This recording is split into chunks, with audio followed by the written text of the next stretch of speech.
Quais são os fatores sistêmicos, gente, que retardam a cicatrização? É importante eu entender isso? Eu estou botando todo o curativo que há de melhor nessa lesão por pressão, mas não cicatriza, porque eu tenho que ver os fatores sistêmicos dessa pessoa.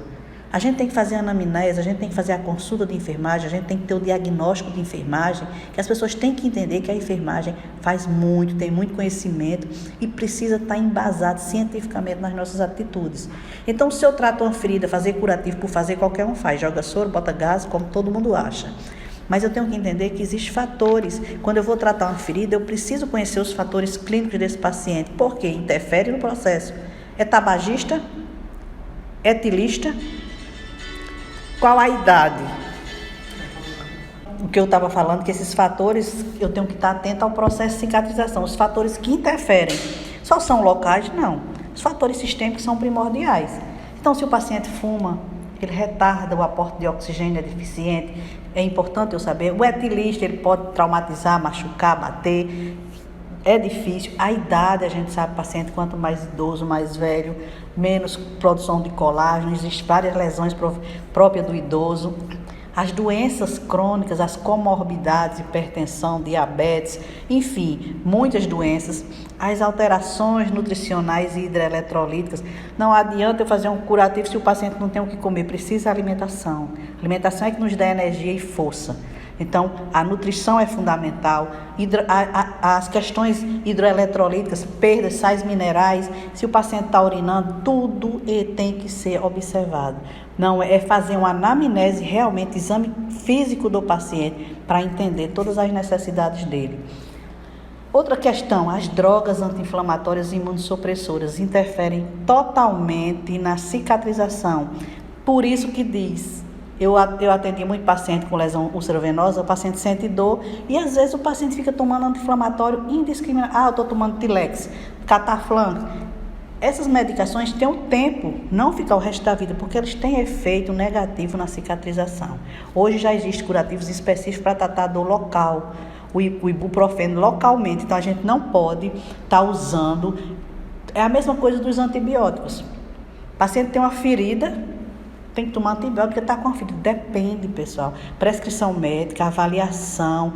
O antimicrobiano, ele gera resistência. Daqui a um tempo a gente vai ter tanta bactéria e não tem nem o que tratar. A gente já está nessa pandemia e pode piorar as coisas. Se a gente não tiver essa noção. Tomar a medicação indiscriminadamente por conta própria, não é nossa função. E tem pacientes, os idosos, eles gostam de, vou ali na farmácia, compro o Tetec, compro não sei o quê. Ainda bem que agora é só com prescrição, porque isso gera resistência. E a paciente vai acabar não tendo com o que tratar. Não falando da rifocina, por exemplo. Muita gente usava rifocina indiscriminadamente nas lesões. O que é rifocina? É um antibiótico? É a rifampicina. Rifampicina trata o quê? Tuberculose. Você pode adquirir resistência. Eu adoro botar uma rifocinazinha, fica logo sequinho. Sim, mas eu falei para você que cicatrizar é de dentro para fora. Você bota a rifocina, cria a crosta, mas a ferida está lá ainda toda exudativa e não cicatriza. Então, controle de antimicrobiano tópico, neomicina, essas coisas, não é a indicação. Primeiro, para a enfermagem, nos nossos estudos, para tratar feridas crônicas, é contraindicado, entendeu? E aí a gente vai dar seguimento, falando também da radioterapia, que são drogas imunossupressoras, quimioterapia, debilitam o paciente, causam estresse, alterações grandes sistemicamente e com certeza vai interferir nessa cicatrização. Além de fatores tão importantes que é o estresse, a depressão. Então, todos esses fatores, eles vão influenciar a cicatrização. Tão simples assim. Então, se um paciente não tem repouso, se o paciente não dorme bem, se ele está preocupado, atenção, gente, não vai ajudar. Se o enfermeiro vai cuidar de uma ferida, ele já chega estressado, dando popa no vento, não tem a capacidade de escutar, que às vezes a própria escuta já ajuda o paciente. Por isso que tem pessoas que gostam de um, não gostam de outro. E a função da gente é cativar, é tratar bem, é conquistar o nosso cliente. Por isso que eu falo que é importante a gente conhecer esses fatores sistêmicos, tá certo?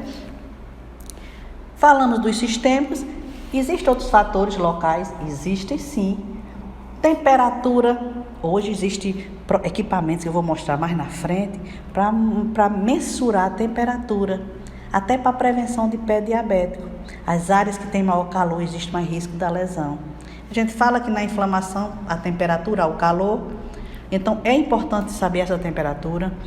É a hidratação. A ferida seca, gente, cicatriza.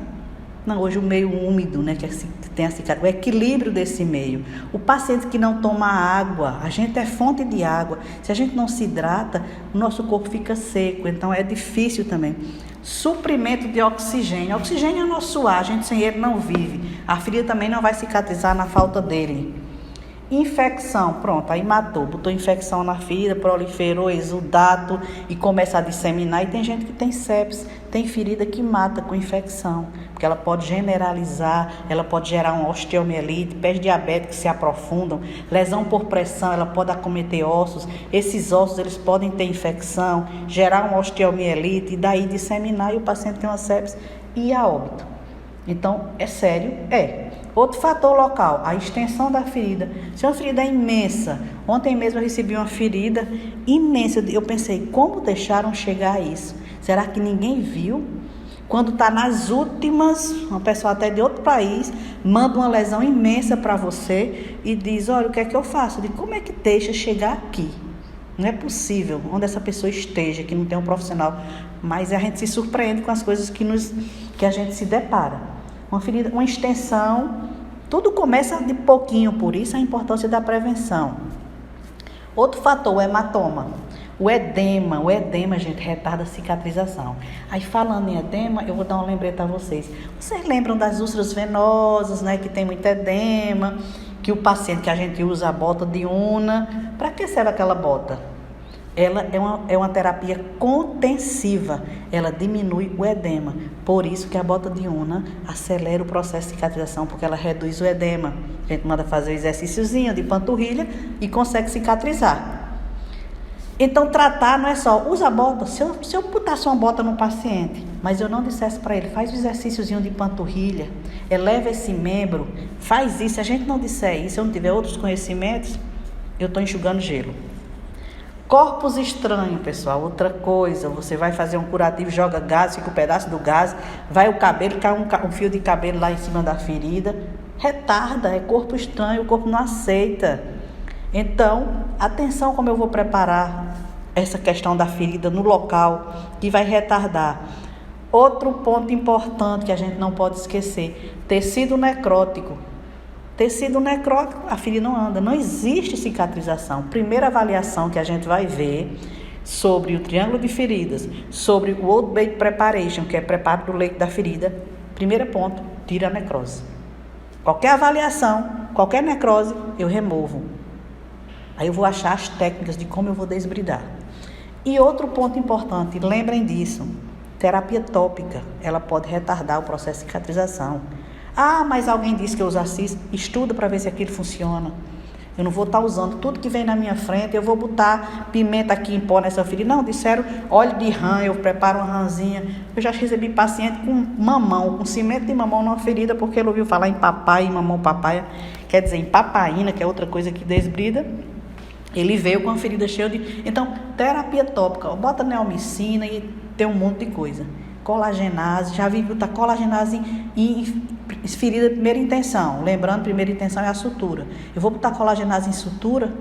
Qual é a função da colagenase, gente? É cicatrizar? Colagenase é desbridante.